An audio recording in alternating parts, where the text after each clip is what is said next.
नमस्कार, स्वागत है आपका दृष्टि न्यूज़ में। मैं आपके साथ शिल्पा आहूजा। इस वक्त की खबर आ रही है रुड़की से, जहां रुड़की स्थित एक होटल में कांग्रेस पार्टी के पूर्व प्रदेश अध्यक्ष गणेश गोदियाल व राजस्थान के सांसद कुलदीप इंदौरा ने प्रेस वार्ता कर मंगलौर प्रत्याशी के लिए वोट कराने की अपील करने पहुंचे। गणेश गोदियाल और राजस्थान के साथ कुलदीप इंदौरा कांग्रेस के माध्यम से मंगलौर विधानसभा से कांग्रेस के प्रत्याशी काजी निजामुद्दीन के लिए वोट मांगने की बात कही। उन्होंने कहा कि उत्तराखंड के सदन में एकमात्र काजी निजामुद्दीन ही ऐसे एक विधायक थे जो आवाम की सभी बातों को बखूबी सदन में उठाते थे।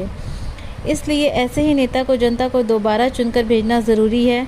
वहीं राजस्थान के सांसद कुलदीप इंदौरा ने भी कहा कि काजी निजामुद्दीन के चुनाव को लेकर निर्वाचन आयोग को भी सहयोग की भूमिका निभानी चाहिए। समर्थन मूल्य जो है उस मांग को हमने पूरा कर दिया, जबकि अगर इस तरह की बात होती तो आज भी सीमाओं पर किसान डटा हुआ है, संघर्ष। क्या लगता है आपको कि बीजेपी को शिकस्त दे पाएंगे? हाँ, निश्चित रूप में हमारे कार्यकर्ता, हमारे प्रत्याशी सभी आत्मविश्वास से भरे हुए हैं और निश्चित रूप में जो पिछली बार बहुत ही कम मार्जिन से 500 वोटों के आसपास यह विधानसभा का चुनाव फतह करने के लिए रह गया था, उसको इस बार भाई काजी निजामुद्दीन जी इस चुनाव को फतह करेंगे, जीतेंगे। क्या मानते हैं सर, जो कैंडिडेट है वो जनता के बीच में लगातार जो है जनसंपर्क कर रहे हैं, जनसंपर्क के दौरान जो है क्या भूमिका होनी चाहिए कैंडिडेट की विकास को लेकर? अक्सर जनता का आरोप होता है कि चुनाव में कैंडिडेट आते हैं और चले जाते हैं। हाँ, ठीक है, जनता का ये आरोप जनता का अगर होता है तो होता है नेताओं पर कि भाई नेता लोग चुनाव हो तो ये ठीक नहीं है। लेकिन दोनों प्रत्याशियों की बात करें, भाई काजी निजामुद्दीन और भाजपा के प्रत्याशी की बात करें तो भाजपा के प्रत्याशी तो सिर्फ चुनाव लड़ने यहाँ रखे हैं, वो यहाँ की जनता के सुख दुख में कभी शामिल रहे ही नहीं। ये तुलना हो ही नहीं सकती है, ये तुलना हो ही नहीं सकती है। आप अगर बसपा की बात करें, बसपा के प्रत्याशी की अगर आप बात करें, देखिए ये चुनाव सिर्फ बसपा और कांग्रेस का चुनाव नहीं है, ये चुनाव मंगलौर के विकास का चुनाव है, ये चुनाव मंगलौर की आवाज़ को बुलंद करने का चुनाव है, ये चुनाव मंगलौर की आवाज़ को विधानसभा में उठाए रखने का चुनाव है। तो मंगलौर की जनता एक काबिल व्यक्ति को वहाँ तक भेजेगी, मेरा ऐसा मानना है। भाई काजी निजामुद्दीन ने जिस प्रकार से अतीत से लेकर अब तक मंगलौर के लोगों की आवाज़ को विधानसभा में उठाया हमेशा, उस आधार पर, और जिस प्रकार से उन्होंने अपनी काबिलियत के बल पर ऑल इंडिया कांग्रेस कमेटी में भी अपनी स्थिति को बहुत मजबूत किया, एक बहुत ही विश्वसनीय हमारे वो वहाँ नेता हैं, उस प्रकार से मंगलौर की जनता निश्चित रूप में इस बात को समझेगी और उन्हें सपोर्ट करेगी, उन्हें अपना आशीर्वाद देगी। क्या मानते?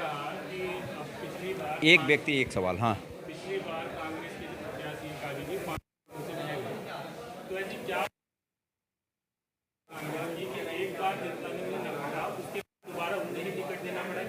अरे मैं तो कोई प्रश्न नहीं हुआ ना।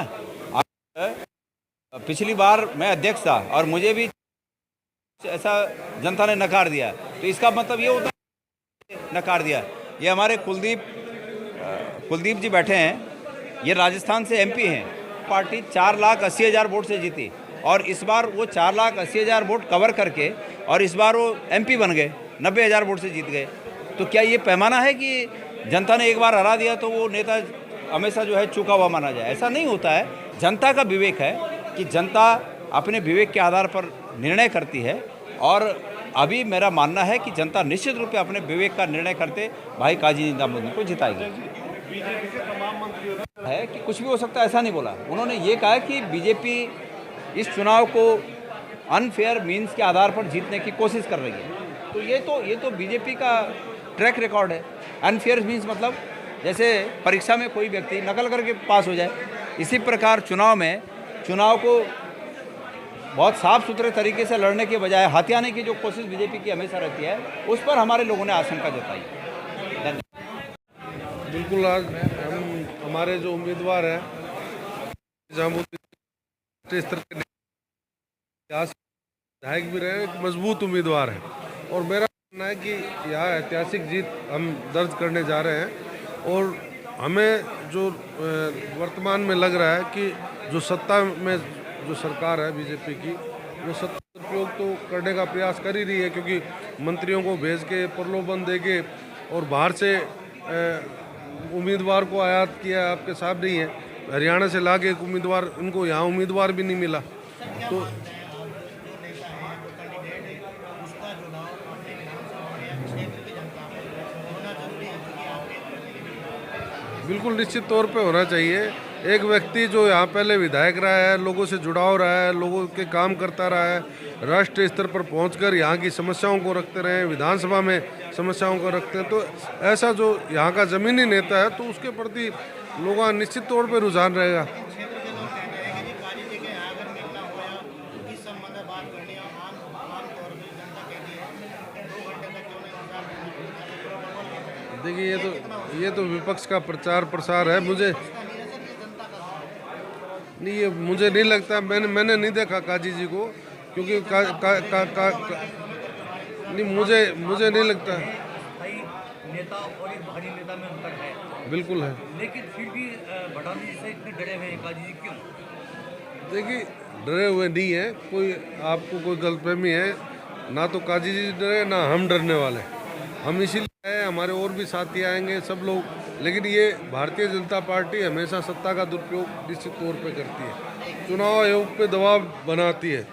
ये मैंने देखा है, क्योंकि कई जगह कुछ अंतर से ज़्यादा डिफरेंसेस रहे हैं, वहाँ इन्होंने ज़बरदस्ती उसको परिणाम को अपने पक्ष में डिक्लेयर किया। जो चीज़ आपके बिहार के पहले चुनाव हुए थे और वर्तमान में हमारे राजस्थान में ही सीटें जो जीती हुई थी कांग्रेस, उसके परिणाम को बदलने का बिल्कुल हम चाहते हैं चुनाव लोकतांत्रिक ढंग से हो, निष्पक्ष हो, ताकि सही परिणाम आ सके। और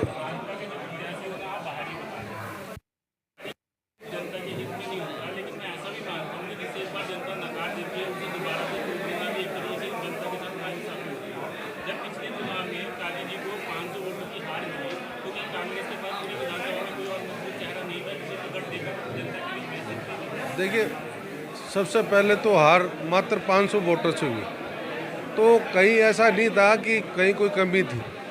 एक तो हज़ारों वोटों से हारा हो, अगर उनके प्रति अगर नाराज़गी होती, किसी प्रकार का लोगों में रोष होता, तो मात्र 500 वोटों से नहीं हारते, हज़ारों वोटों से हारते।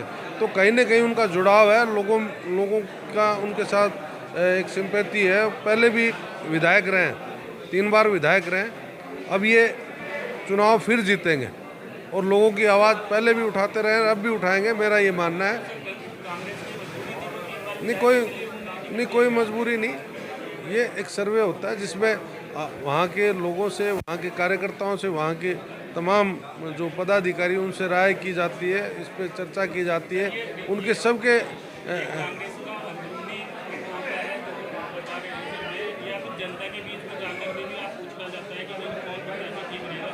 नहीं। आप बता दीजिए, इसके अलावा कौन उम्मीदवार था?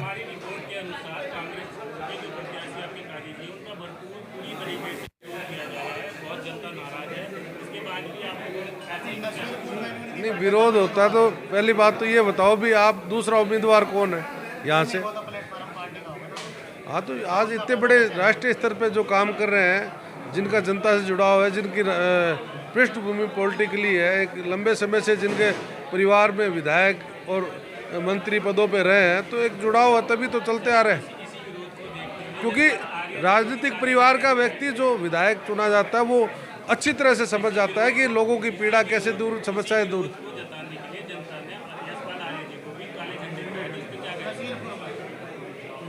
देखो उसका मुझे ध्यान नहीं है, यशपाल आर्य जी को दिखाया तो। देखो, गणेश गोदियाल जी हमारे पूर्व अध्यक्ष के साथ साथ वर्तमान में कांग्रेस वर्किंग कमेटी के वरिष्ठ मेंबर हैं। उन्हें भी ये आभास हुआ कि जो 10 तारीख को जो वोट डलेगी उपचुनाव मंगलौर में, वहाँ प्रदेश की सरकार जो है कुछ अपनी ढेंगा मस्ती चलाना चाह रही है, प्रशासन के तंत्र में वोटिंग को प्रभावित करना चाह रही है। उस संबंध में वो आए थे। उन्होंने आपके इस माध्यम से, मीडिया के माध्यम से सरकार को और जनता के बीच ये बात रखी कि लोकतंत्र में स्वच्छ और साफ सुथरा ईमानदारी के साथ चुनाव होना चाहिए।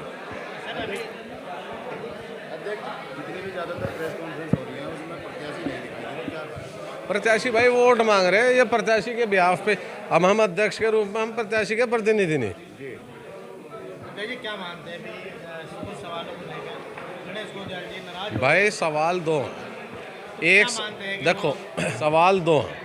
एक सवाल तो यह है कि कैसे युवाओं को रोजगार मिले, साफ सफाई हो, लोगों की सुरक्षा हो, गन्ने के पैसे मिल जाए, लोगों को अच्छी किस्म के पैसे मिल जाए, अच्छे बढ़ के दाम।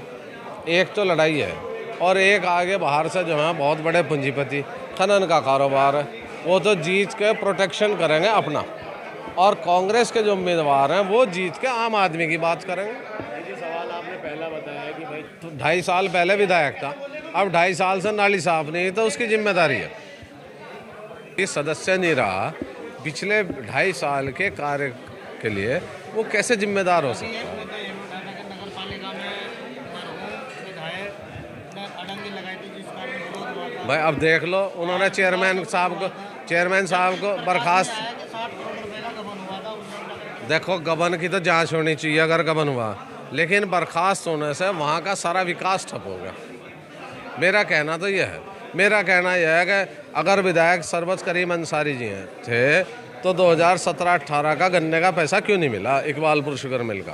क्या जिम्मेदारी काजी जी की ये नहीं है कि अगर विधायक सरबत करीम ने नहीं करा तो वो भाई हारा मेरी बबलू भाई, हारे हुए विधायक में और जीते हुए विधायक में यही तो लोकतंत्र का कमाल है कि जो ऑन द चेयर है, जो हाउस का मेंबर है, उसकी आवाज़ में दम होता है। वो भाजपा की बी टीम है, ये तो भाजपा के सहयोगी विधायक हैं, ये कांग्रेस के सहयोगी थोड़ा ही हैं। टक्कर भाजपा और कांग्रेस में ही है। बिल्कुल, अरे कांग्रेस जीत रही 6-7 हज़ार वोट, तो चिंता ना करो आप। काजी जी सदन में जाएंगे और 13 तारीख को तो हम थोड़े बिजी रहेंगे, 14 को थारी दावत है, लड्डू खिलवाए जाएंगे। विपक्ष में रहने के बाद सरकार तो भाजपा की है, 2.5 साल की देखो मेरी बात सुनो। काजी, अरे भैया, एक वेल एजुकेटेड, सीजन्ड, गंभीर और जनता की आवाज़ के विधायक हैं। वो हमारी आवाज़ सदन में उठाएंगे और वो सड़क पे भी लड़ेंगे, और जब वो विधायक हो जाएंगे तो उनकी बहुत शक्ति बढ़ेगी, वो यहाँ काम करेंगे, मुझे पूर्ण विश्वास है। और पूरा मीडिया से अनुरोध है कि इस गरीब कांग्रेस पार्टी का सहयोग करें।